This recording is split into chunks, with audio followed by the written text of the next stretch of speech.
आणि सर, तुम्ही तुमच्या पुस्तकावरून ते जाणवतच की तुम्ही पुस्तकांबद्दलच्या वेगवेगळ्या गोष्टींबद्दल खूप अभ्यास केलाय आणि तुम्हाला या विषयाबद्दल एक अशी इन्साइट आहे.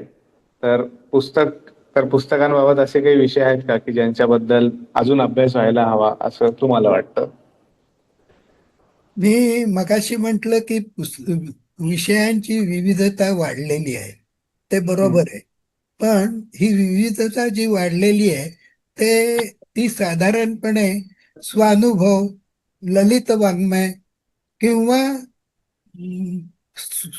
सेल्फ हेल्प अशा तऱ्हेची पुस्तकं ती असतात. ह्याच्या पलीकडे हो. काही होत नाही. आणि जर आपली मराठी ही ज्ञानभाषा व्हायला पाहिजे असेल तर त्याच्यात कॉल विद्यालय महाविद्यालयांमध्ये वापरता येतील अशी क्रमिक पुस्तकं टेक्निकल विषयांवरची व्हायला पाहिजेत. ती झाल्याशिवाय आपली भाषा ही खऱ्या अर्थाने ज्ञानभाषा होऊ शकणार नाही. आणि ही माझ्या कल्पनेप्रमाणे एक उणीव आहे. ह्याचा एक प्रयोग 70च्या दशकात महाराष्ट्र सरकारने केला होता. त्यांनी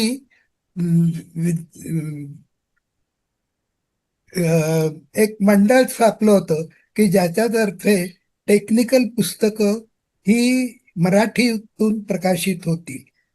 पण त्याला बऱ्याचशा प्राध्यापकांचा, कारण त्यांना त्याचा अभ्यास करावा लागला असता मराठीतनं, ते ते इंग्लिशमधनं शिकवायला आणि शिकायला ते सरावलेले होते. तर त्याच्यात बदल घडून परत मराठीतनं सगळं शिकवायचा प्रयत्न करायला साधारणपणे प्राध्यापकांचा मानसिक विरोध होता.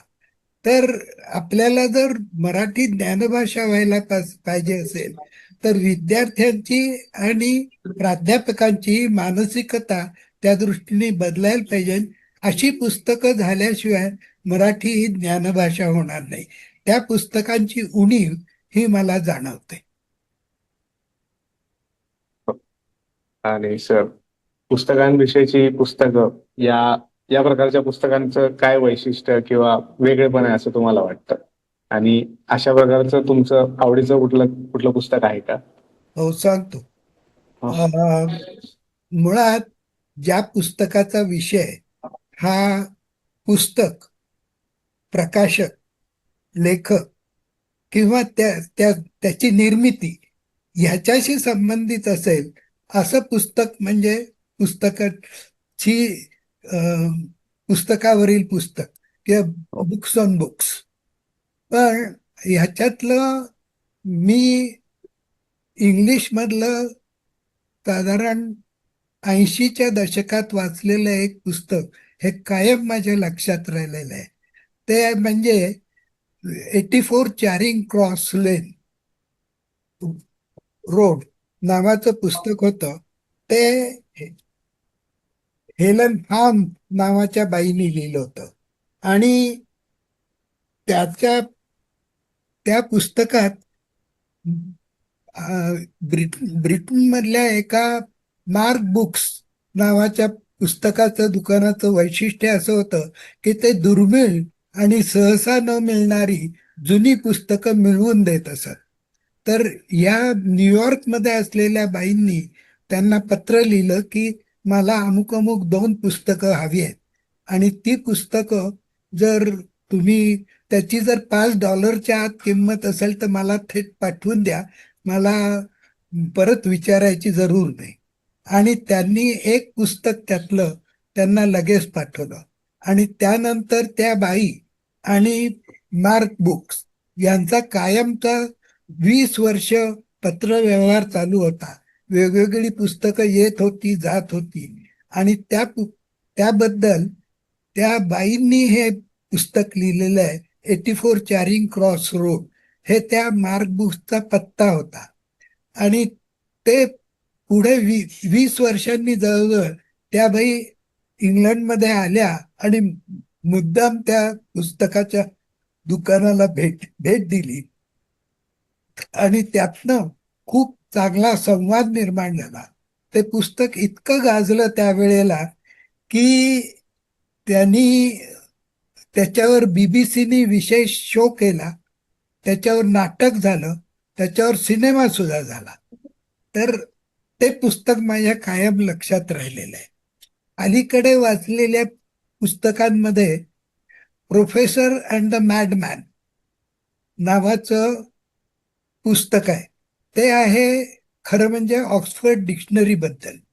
आणि चेस्टर नावाचा एक अमेरिकन गुन्हेगार, म्हणजे त्याला खुनाच्या गुन्ह्याबद्दल जन्मठेपेची शिक्षा झाली होती आणि ती भोगायला त्याला इंग्लंडमध्ये पाठवलेलं होतं.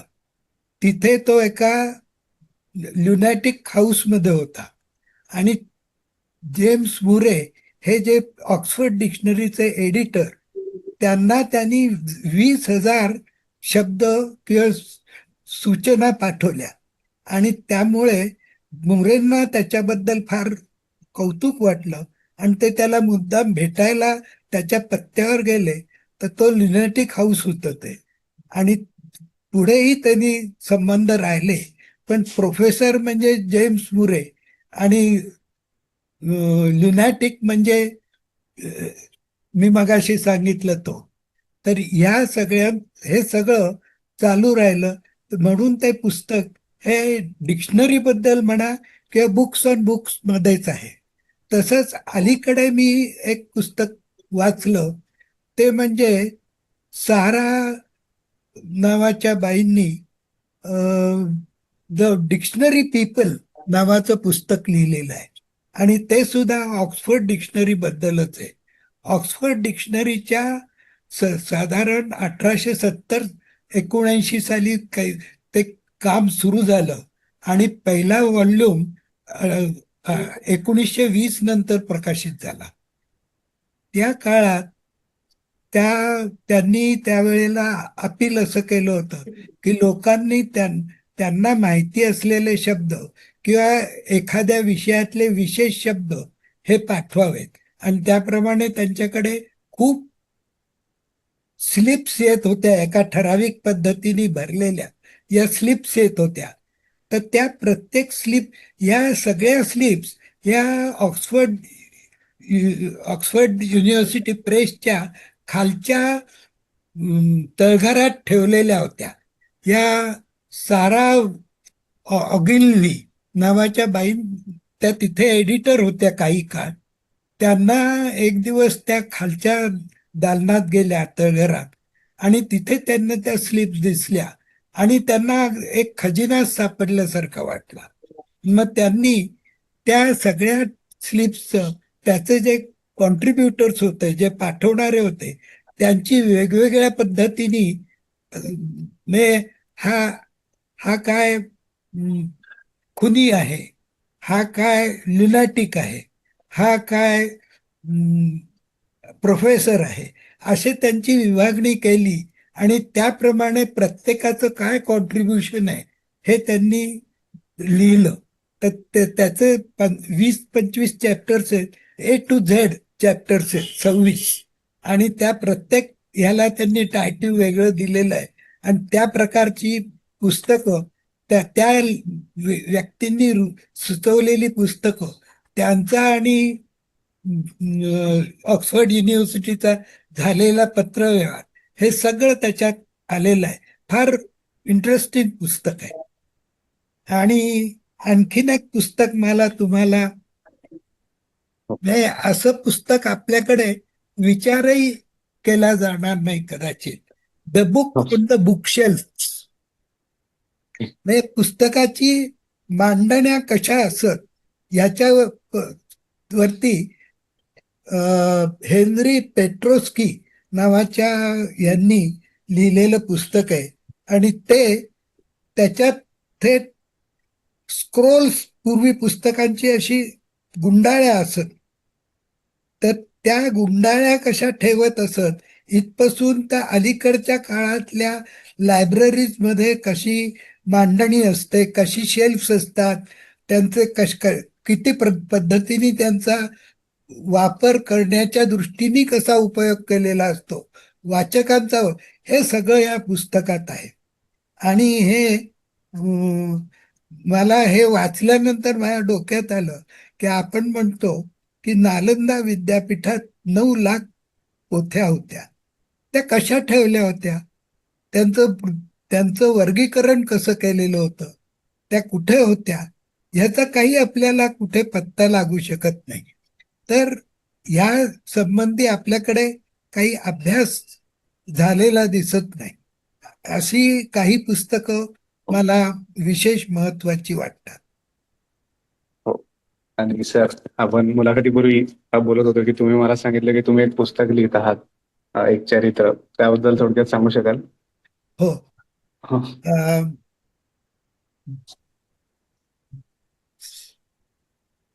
कॅन्डी म्हणजे थॉमस कॅन्डी नावाचा आर्मी ऑफिसर हा वयाच्या 18व्या वर्षी हिंदुस्थानात 1820 साली आला. आणि तो येण्यापूर्वी त्यांनी हिंदुस्थानीचा अभ्यास केलेला होता. त्यामुळे त्याला एका ठिकाणी दुभाषा म्हणून, एका कॅम्पमध्ये दुभाषा म्हणून नेमण्यात आलं. आणि तिथे त्यांनी मराठीचा अभ्यास केला. आणि मोल्सवर्थ जी प्रसिद्ध डिक्शनरी, त्या मोल्सवर्थही त्यावेळेला सोलापूरलाच होते ना. हाही सोलापूरलाच होता. सोलापूरला त्यावेळेला मोठी छावणी होती. आता तिथे फक्त एक छावणी रोड आहे, बाकी काही शिल्लक नाही आहे. तर त्या ह्याच्यात मोल्सवरची संबंध आल्यामुळे याला मराठीची भयंकर गोडी लागली. त्यांनी मराठीची परीक्षा दिली आणि तो मराठीचाही दुभाषी झाला. पुढे त्याचा मराठीचा अभ्यास इतका चांगला झाला की जेव्हा ब्रिटिशांनी मराठीतनं शिक्षण द्यायचं ठरवलं, तेव्हा याची नेमणूक पुण्याला एक विश्रामबाग वाड्यात पुना कॉलेज म्हणून काढलेलं होतं. त्याचा प्रिन्सिपॉल म्हणून त्याची झाली. त्याचा मराठीचा त्यांनी इतका बारकाईने म्हणजे कारण मराठीतनं शिकवायचं ठरवल्यावर प्रॉब्लेम असा होता की मराठीत व्याकरण नव्हतं, मराठीत शब्दकोश नव्हते. कारण ज्ञानभाषा ही संस्कृत होती, त्यामुळे मराठीत काहीही झालेलं नव्हतं. तर ते सगळं ब्रिटिशांनी केलं. आणि ह्याचा अभ्यास इतका होता की मराठी इंग्लिश डिक्शनरी मोल्सवर्थनी केली आणि इंग्लिश मराठी डिक्शनरी कॅन्डीनी केली. आणि त्यांनी मराठीत मराठी लोकांना गद्यात लिहायची फारशी, म्हणजे काय पत्रबित्र लिहित असतील, पण फारसं काही पद्धत नव्हती. कुठले ग्रंथ असे मराठीत होत नव्हते. त्याचा त्यामुळे लिहिण्याला काही शिस्त नव्हती.